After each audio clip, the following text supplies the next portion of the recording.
今日就同大家分享一個咧經常被誤解，但係喺 reading 卷入邊咧出現次數都幾高嘅 idiom，就係 has a chip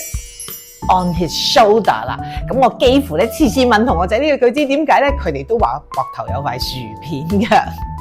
如果你都係咁答嘅話咧，你就真係要睇晒今日呢一集啦。我哋要明白呢句嘅意思咧，首先要搞清楚咧 chip on somebody's shoulder 呢個 chip 咧，絕對咧唔係講呢啲啊，唔係講嗰啲薯片嘅，佢同我一啲關係都冇。佢嘅 chip 咧其實係英文 chip 嘅另外一個意思，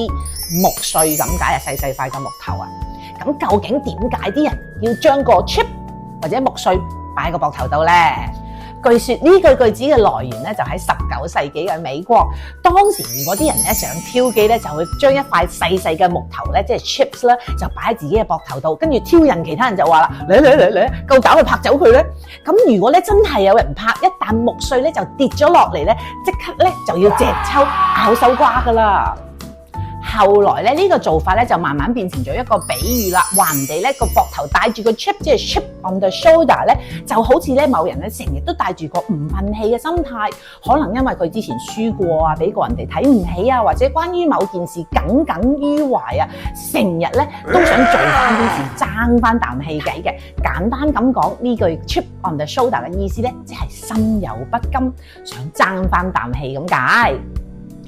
例子就係 After failing his last DSC mock, Alex has a chip on his shoulder. He has been staying up late every night to practice, determined to get an A in the real exam. 即係話咧 ，Alex 上次咧考模擬試唔合格啊，所以心入邊咧就好唔忿氣 ，has a chip on his shoulder， 所以每晚咧都溫書溫到好夜，發誓喺要正式嘅 DSC 度咧攞到個 A。所以以後咧，大家喺英文 writing 入邊咧，想形容某人因為失敗心有不甘而發奮，想證明自己嗰陣時咧，就可以用 has a chip on his or her shoulder。考官啊，如果喺你寫作當中見到你可以正確咁用到呢一句咧，一定大加分㗎。其實咧 DSE 嘅英文詞彙量咧真係要積少成多㗎，學多一個 idiom， 考試就會多一份把握。如果想學更加多嘅英文 idiom咧，記得 like 同埋 follow Miss Emily 學多幾個啦。